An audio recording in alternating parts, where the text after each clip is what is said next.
What's up, y'all? It's Savannah, and welcome back to Healing in Real Time. This week I'm about to drop two videos today. Close your mouth, girl. Look at my mouth wide open. Anyways, I'm gonna drop two videos this week because I'm missing two videos, and we just want to keep up with our schedule. These videos are going to be about me recounting like my medical experiences from the time I can remember, which was an infant, to the time that I decided that I was going to make natural products. And there's always going to be a little bit of rambling in my videos because they're unscripted and I'm just going off to the dome. I have a broad topic and then I just start talking. You know what I mean? And it all comes together because, like I said, this is real time, real life. All right, let's get into it. Yo, what's up? I didn't make it to the water today, but I'm still outside.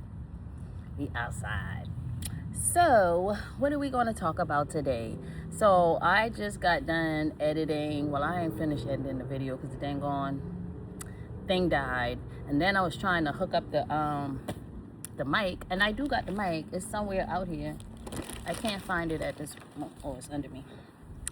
But I can't connect it. It won't connect, and I done forgot how to connect it. I don't know. I think this is the wrong one because I got a bunch of these little things. So I don't know if I brought the right one with me. So who knows? But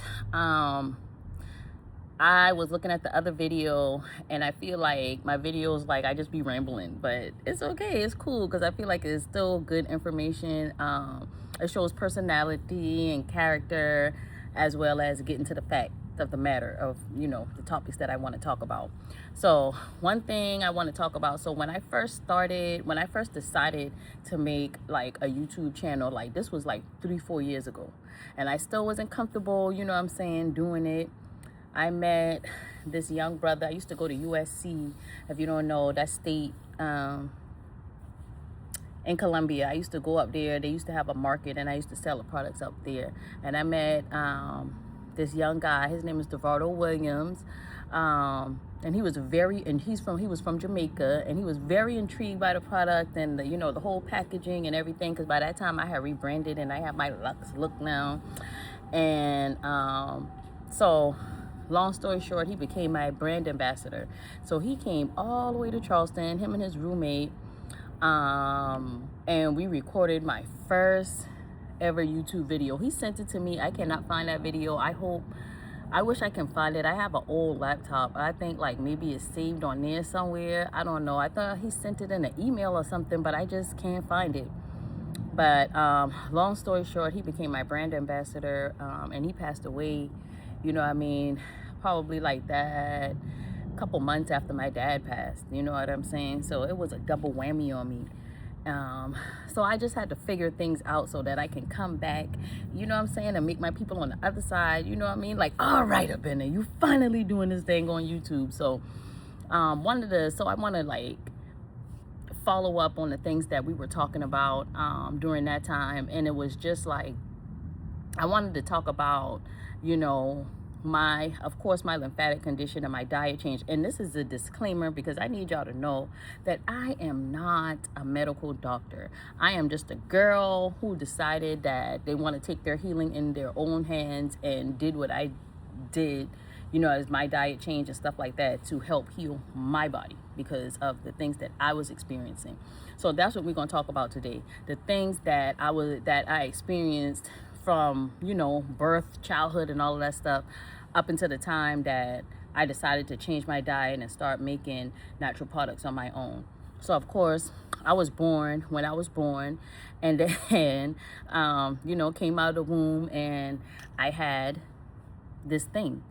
They didn't know what to do at that time. It was very new, and different. So of course they didn't know pretty much what to do. I think over time, like my mom said, like when I was 3 months old, so it had like a knot on this leg that they had to remove, and like a knot in my stomach, and they pretty much told her it was some type of thing that was going on because of my leg or whatever, but they had to remove it. So there, I spent a lot of time in the hospital. When I was first born, I forgot how long my mama said I spent in there. But came home. One thing I can say, so my mom she never treated me different than my other siblings.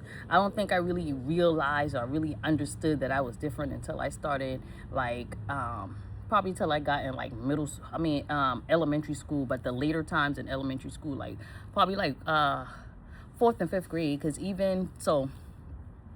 Anyway, so when I was growing up, so certain things that I remember.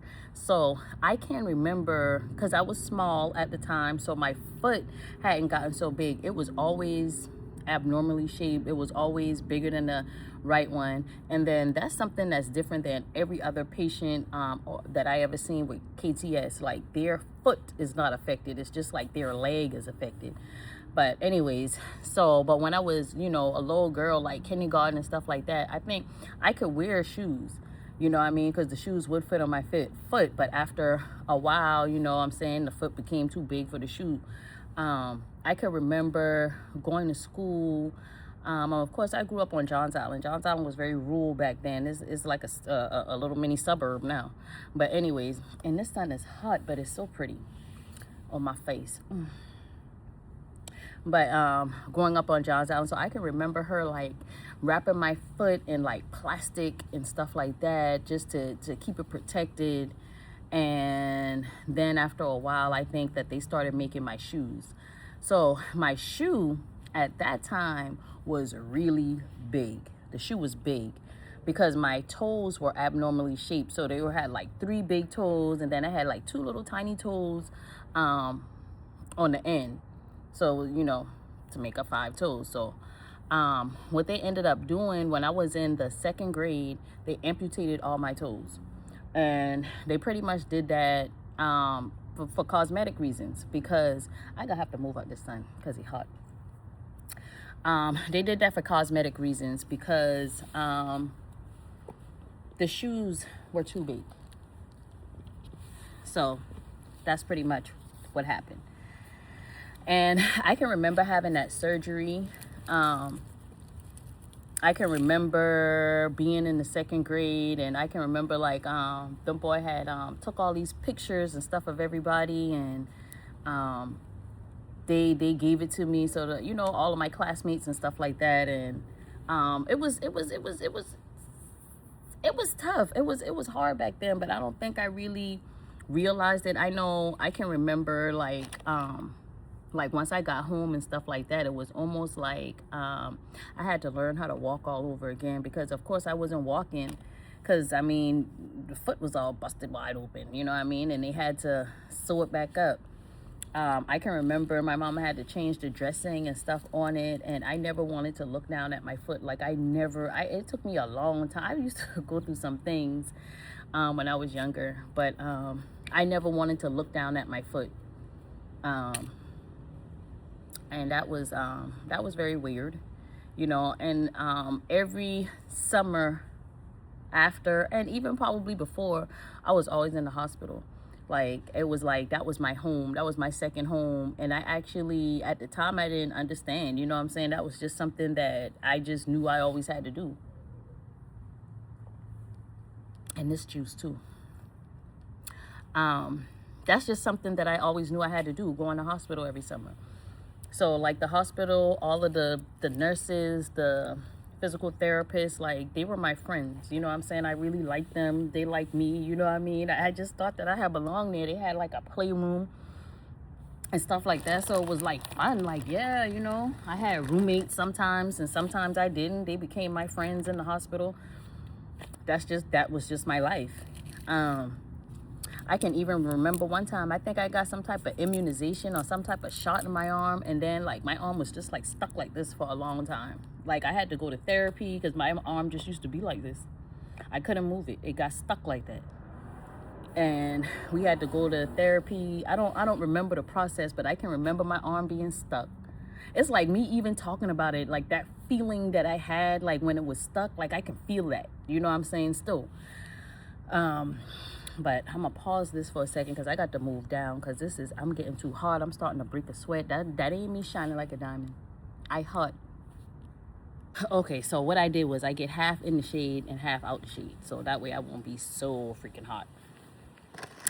But anyways, so I was talking about the time, my hospital experiences. So yeah, my arm and all of that been the physical therapy. I don't remember the physical therapy like that. But I know that that's something that one of the things that I had to go through had nothing to do with my leg, but it was still something that I went through.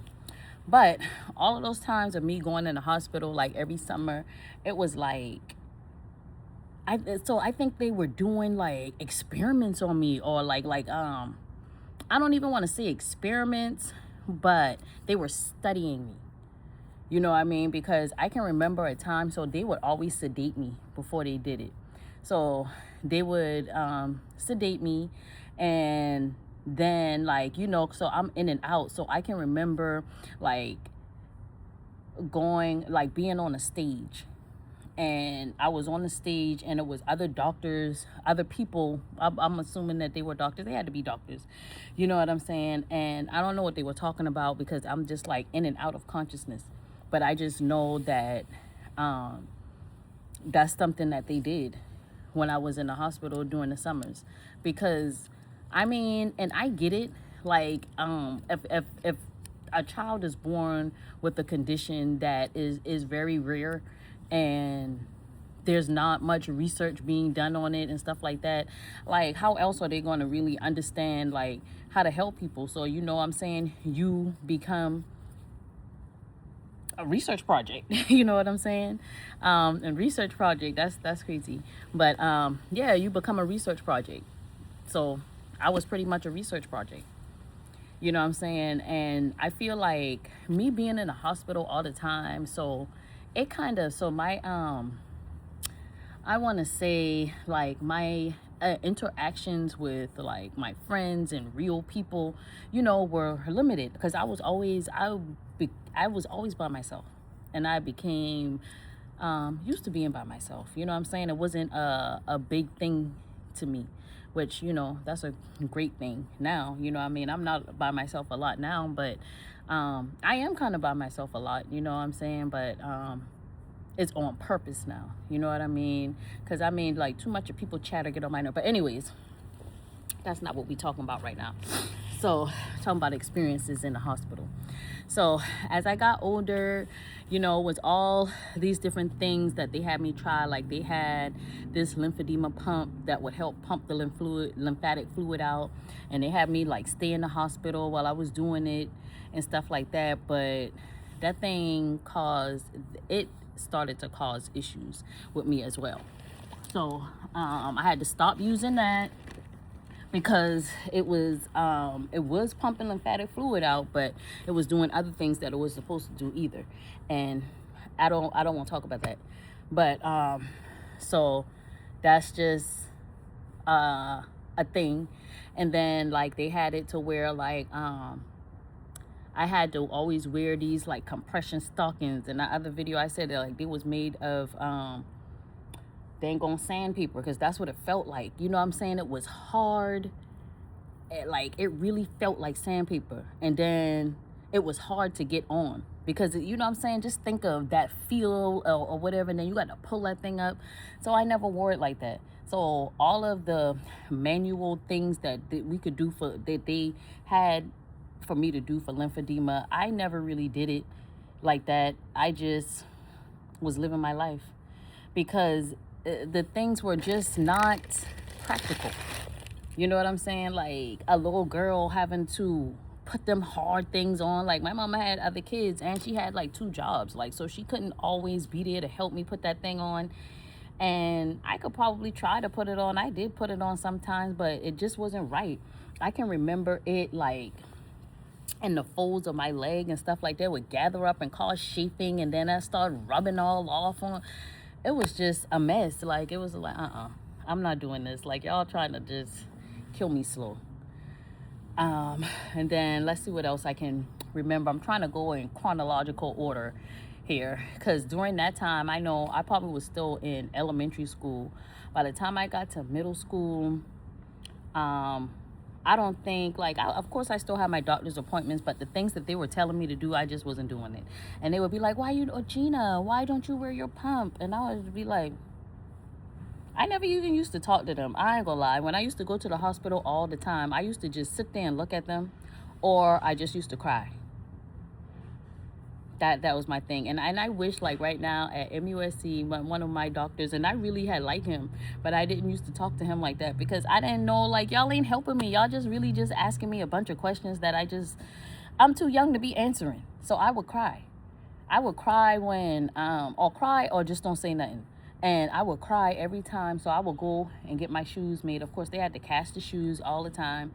And every time we had to go and pick the shoes up. So when they was casting the shoes, fine, we were great. You know what I'm saying? I remember even the cast man, and we used to go to Floyd's Brace downtown on Calhoun Street, which is not there no more. They moved it somewhere else, and they don't even cast shoes like that no more. I be going to someplace else to get my shoes done. But anyways, so we used to go there, and everything was fine. Floyd was good. He was nice, and everything was everything. Then we go to pick up them shoes. No, ma'am. I cry. Every time. It was, Gina, why you crying? Why you crying? You got new shoes. Your other shoes was worn out. And I was like, I ain't got comfortable wearing them. I don't want these big, ugly, stupid ass shoes. And then, like, at that time, they used to make them for both feet. So now I got these dang on Dr. Scholl's shoes, a big Dr. Scholl's shoes on and a little Dr. Scholl's shoes on. I don't want them shit. I want to wear the shoes like everybody else wearing. I don't want to wear these.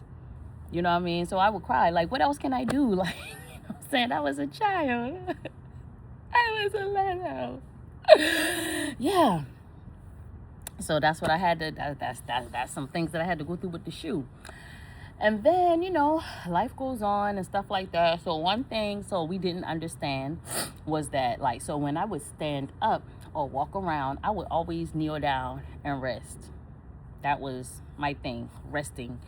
But I was resting because it's like all my blood and everything would pool to this leg because there's nothing to hold it up.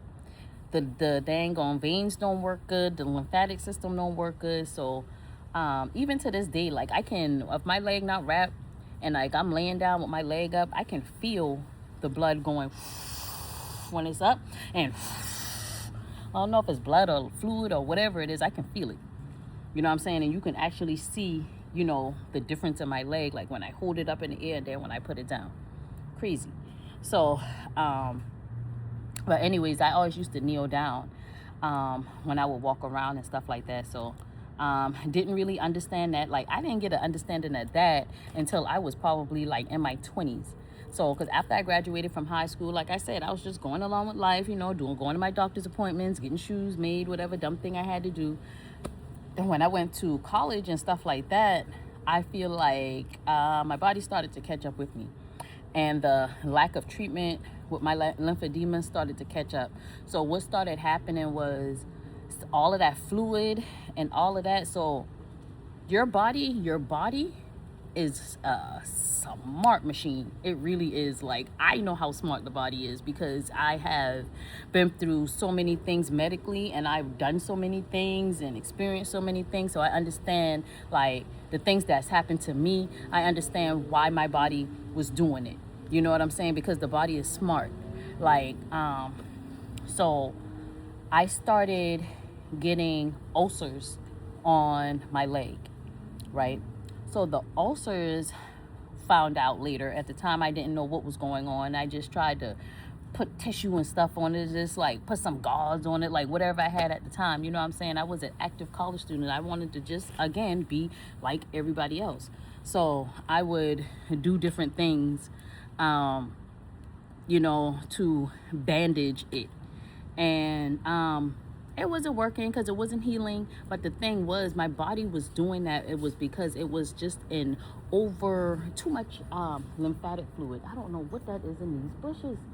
That it was too much lymphatic fluid. So what the body did was it started to create these ulcers so that it can get rid of lymphatic fluid for me. Because on the ulcers, of course, there was blood mixed with it, but it was really light, very light. It wasn't like dark blood or nothing like that coming from the ulcers. It was really light because it was lymphatic fluid mixed with a little bit of blood, of course.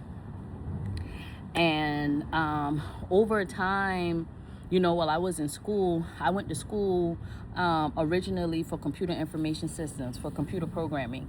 And I had to leave school because everything I went to school with requires, like, some brains. You know what I'm saying? I'm a very, very, very, very, very smart, intelligent person. You know what I'm saying? So, but I couldn't stay in school because I was getting sick. I remember I was hospitalized in Georgia. I would call down here to South Carolina to my doctor so that they can give me doctor's excuses and stuff like that, like for work. You know what I'm saying? And then rewind, like I was working because again, I wanted to be like everybody else. I was receiving Social Security disability, and I didn't start receiving that until I was in middle school, because originally they had told my mom if I had learned how to walk, then I can't get no check. And y'all out here getting checked because y'all talk about y'all crazy. Bullshit. But anyways, yeah, them boy wasn't trying to give me no money. But once I had went to Georgia and started working and stuff like that, they cut the check off. And they cut my Social Security off, all of that. So I didn't have no medical insurance or nothing besides the medical insurance I had at my job. So I ended up having to drop out of school, and then I moved back to Charleston, because it was things was just too much out there for me. And then, I didn't have a car and stuff like that. And, I need to be able to move around. I need to be able to get to the doctors. But even when I came back, I wasn't actively going to the doctor like that. I actually started working down here. All right. Thank y'all for watching. That was part 1. We want to cut it right there, and then y'all can come back and watch part 2 for the second half. Peace. Yo, it's me, Abena, Healing in Real Time. So thank you for coming back.